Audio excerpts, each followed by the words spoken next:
हरिओम। मैं योगाचार्य मनीष नेगी अपने YouTube channel योगाचार्य Manish Negi में आप सभी का स्वागत करता हूँ। आज हम बात कर रहे हैं एक ऐसे इंटरेस्टिंग टॉपिक की जिसके आपको बेसब्री से इंतजार था। कई लोग ऐसे होते हैं जो सोचते हैं कि योग एक ऐसी स्थिति है जिससे सिर्फ और सिर्फ हमारा वजन कम हो सकता है, परंतु यह एक भ्रांति है। ऐसा नहीं है, योग के माध्यम से हमारा वजन बढ़ भी सकता है। अब वो चीजें आपको देखनी है कि किस किस स्थिति के साथ, कौन कौन से पोषक तत्वों के साथ, कौन कौन से डाइट के साथ आप अपने जो शरीर की स्थिति है, जो आपका वजन है, वो बढ़ सकता है। आज हम बात कर रहे हैं अपने वजन को इंक्रीज करने के लिए, अपने वजन को बढ़ाने के लिए हमें कौन कौन से योग अभ्यास करने चाहिए, क्या कारण है कि जिससे हमारा वजन कम रहता है, और कौन कौन से खान पान की हमें आवश्यकता है, कौन कौन सा डाइट प्लान हमें लेना चाहिए। तो सबसे पहले आपने देखा होगा कि जिस प्रकार से अत्यधिक मोटा होना हमारे स्वास्थ्य के लिए लाभकारी नहीं है, उसी प्रकार से अत्यधिक दुबला होना भी हमारे स्वास्थ्य के लिए लाभकारी नहीं है। ज्यादा कमजोर व्यक्ति पे कई सारी समस्याएं लगती हैं, ऐसा लोग कहते हैं, परंतु ऐसा नहीं है। ना ज्यादा मोटे पे ज्यादा समस्या लगती है, ना ज्यादा पतले पे ज्यादा समस्या लगती है। वो डिपेंड करता है हमारे खान पान के कारण, रहन सहन के कारण। कई लोगों को आपने सुना होगा कि वो बहुत कमजोर है, उस पर कई सारी बीमारियां होगी और वो अपना जो डाइजेशन है उसका सही नहीं होगा। तो यदि किसी का डाइजेशन सही नहीं है या उनका जो ब्लड सर्कुलेशन है वो सही नहीं है, हार्मोन सही से इंक्रीज नहीं हो रहे, तभी उन पर कोई समस्या आती है, अन्यथा उन पर कोई भी प्रॉब्लम नहीं आती है। तो उसी को लेकर आज के हमारी वीडियो है कि हम अपने जो कारण क्या क्या है, हमारे जो दुबले पतली बॉडी है, जो हमारी बॉडी है, और उस पर हमारा वजन इंक्रीज क्यों नहीं हो रहा, उसी को लेकर आज हम यहाँ पर इंटरेस्टिंग टॉपिक को लेकर आए हैं।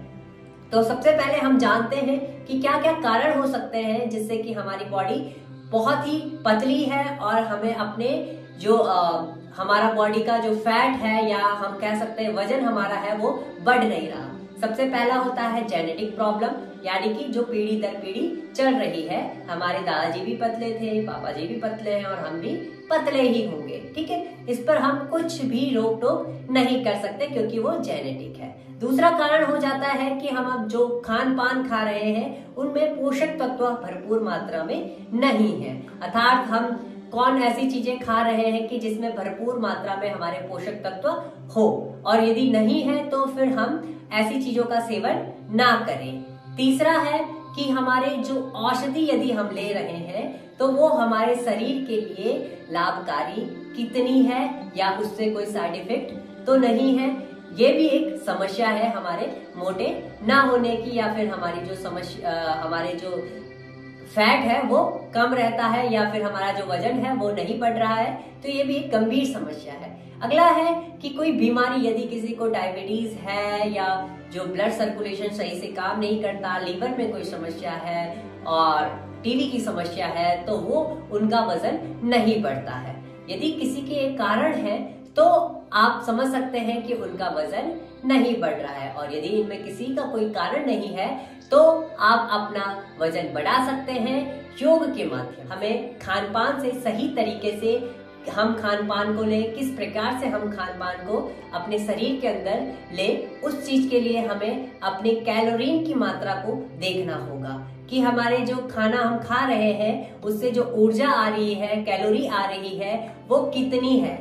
अर्थात यदि हम एक सपोज दैट, यानी कि उदाहरण के लिए, एग्जाम्पल के लिए 1200 कैलोरी खा रहे हैं, तो कम से कम हमें 2500 तक की कैलोरी लेनी पड़ेगी, क्योंकि यदि हम उसी मात्रा में कैलोरी ले रहे हैं तो जितना हमारे शरीर को आवश्यकता है, तो अब हमारे शरीर को जितनी आवश्यकता है हम उतनी ले रहे हैं, परंतु हमें उससे ज्यादा कैलोरी लेनी होगी, तभी जाकर हमारा शरीर का जो फैट है वो बढ़ेगा और हमारा वजन बढ़ेगा और हमारी बॉडी हिस्ट पुष्ट होगी और हमारा शरीर सुडौल होगा। दूसरा हम बात करते हैं कि हमारा खान पान कैसा होना चाहिए। जो हम खाना खा रहे हैं वो रूटीन दर रूटीन होना चाहिए।